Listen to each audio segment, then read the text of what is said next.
지난주 말씀들을 좀 복습을 좀 하고 지나가겠습니다. 자, 지난주에는 제가 이름으로 나타내신 하나님의 계획, 그렇게 저 말씀을 전했는데요.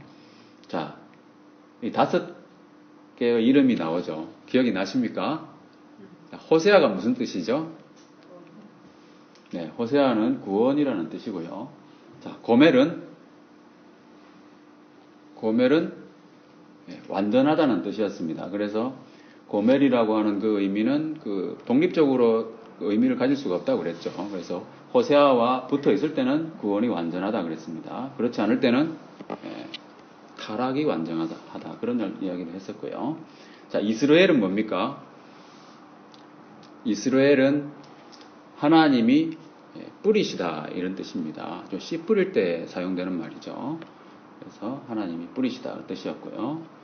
로루하마가 이제 호세아의 두 번째 자녀, 딸인데요. 무슨 말입니까?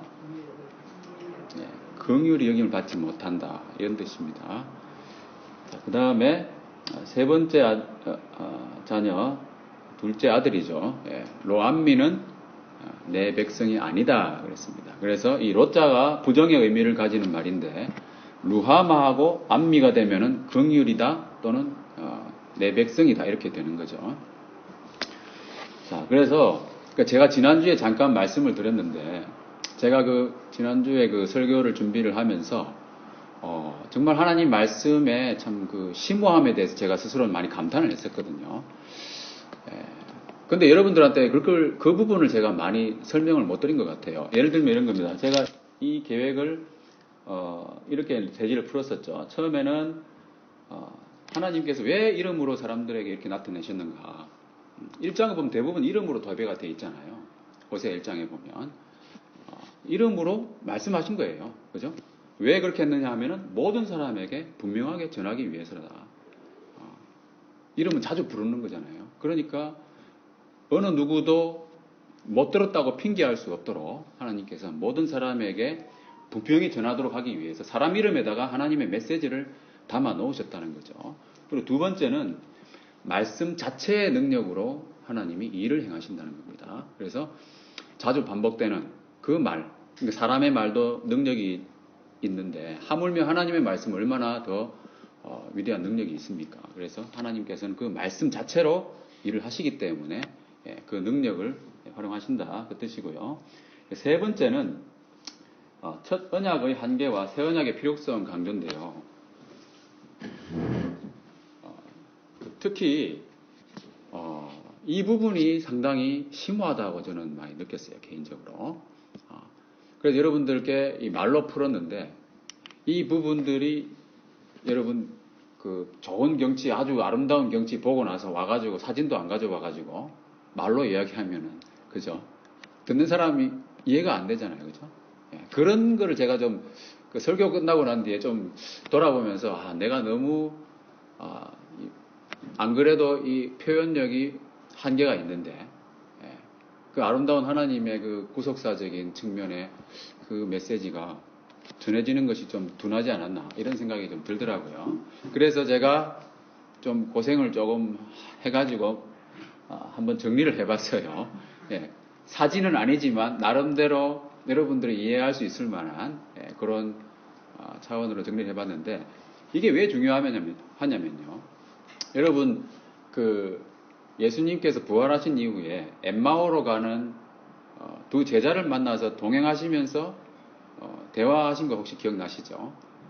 그때 예수님께서 어떻게 이야기를 하셨냐면은 그 사람들이 하루도 침울하게 그 예수라는 사람이 있는데 참 우리가 보기엔 정말 의인이고 선지자인데 그 사람을 사람들이 죽였다. 우리는 너무 슬프다. 이렇게 이야기하고 있는데 예수님께서 그 사람들이 아직까지 부활한 걸 잘 모르니까 그 사람들한테 뭘 얘기했냐면 모세로부터 모든 선지자와 시편에 나와 있는 그 말씀들에 자기에게 관한 것을 자세히 설명하셨다고 그랬어요.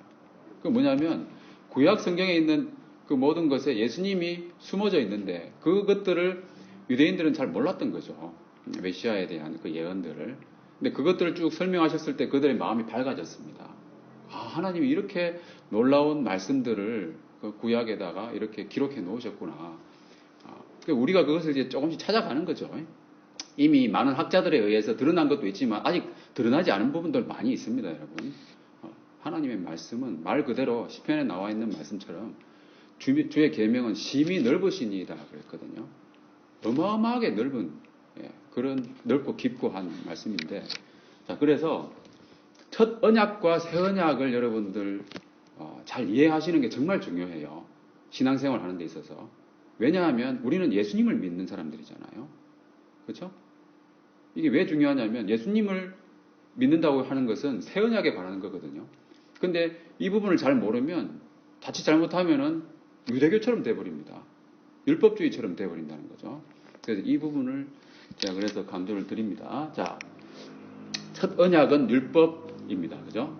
다르게 표현하면 율법인데, 새 언약은 복음이고요.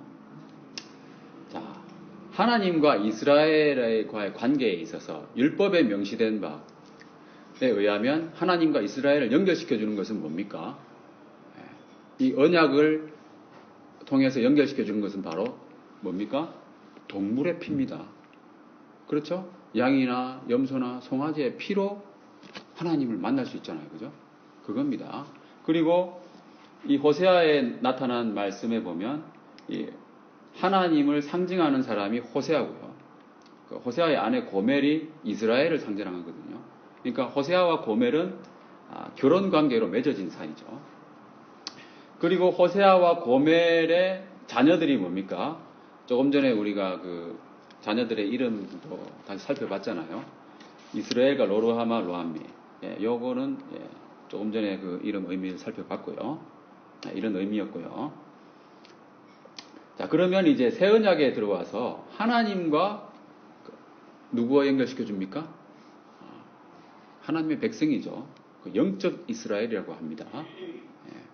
우리 그리스도인들이죠. 자, 그러면 무엇으로 연결시켜 줍니까? 새 언약에서는 그리스도의 피죠. 예수님의 피입니다. 예수님의 피로 말미암아 우리가 하나님께 나아갈 수 있는 거죠. 그리고 그 히브리서에 보면은 이런 얘기가 많이 있습니다. 동물의 염소와 송아지의 피로 그 양심을 깨끗게 했는데 하물며 거룩하신 성령으로 말미암아, 그죠? 흠없는 자기를 하나님께 드린 그리스도의 피가 어찌 너희를 양심에서 죽은 행실을 깨끗하게 하지 못하겠느냐, 이런 말씀이 있거든요. 결국은 완전한 그 제사를 예수님께서 드리셨다는 거예요.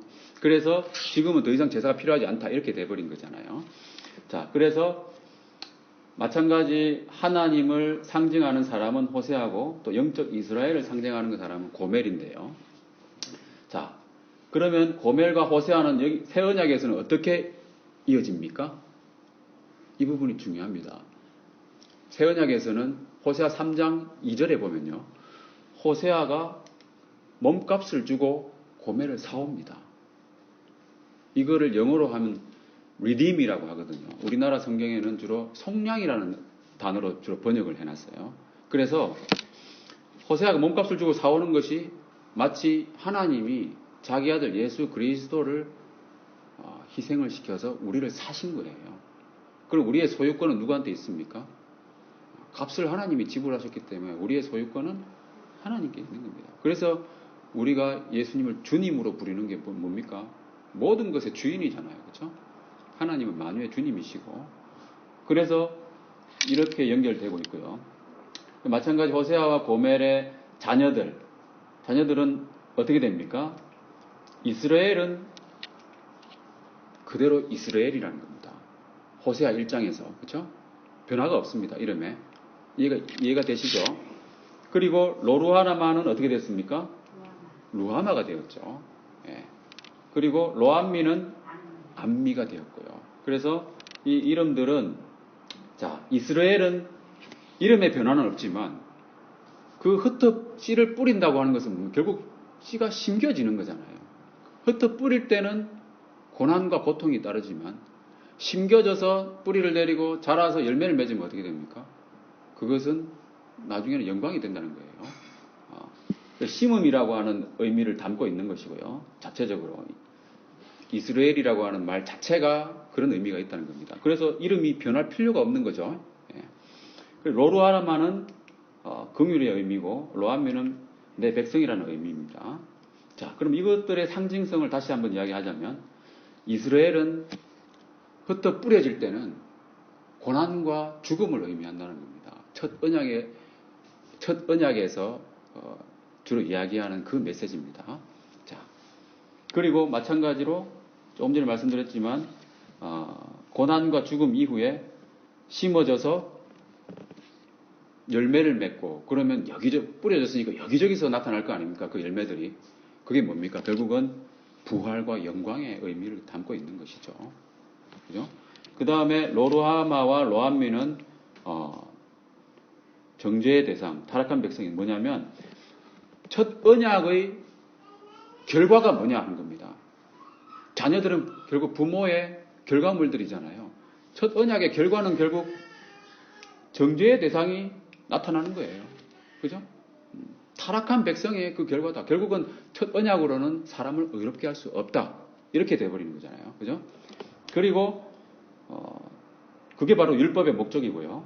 그 다음에 루하마와 암미는 뭡니까? 그래서 긍휼의 대상, 루하마가 긍휼이라는 말을 의미니까 또 복음의 목적이기도 하고 그리고 이것은 우리 그리스도인들을 말하는 것이다. 그죠? 그래서 이것을 잘 보면 맏아들을 통해서 이 일을 하나님이 이루셨어요. 맞습니까? 자, 뭐냐면 루하마와 암미를 죄송합니다. 루하마와 암미를 이 부르는 주체가 호세아 2장 1절에 나오잖아요. 네 형제에게는 암미라 하고 네 자매에게는 루하마라고 불러라. 누구한테 하시는 말씀입니까? 이스라엘한테 하시는 말씀이잖아요. 그 이스라엘이 자기 동생들을 그렇게 부르라는 거예요. 그죠? 그럼 그 말은 무슨 말이냐면 결국은 조금 전에 나왔던 것처럼 맏아들을 통해서 일을 이루신다는 거예요. 그죠? 그 맏아들은 그럼 누구겠어요? 바로 예수님이라는 거죠.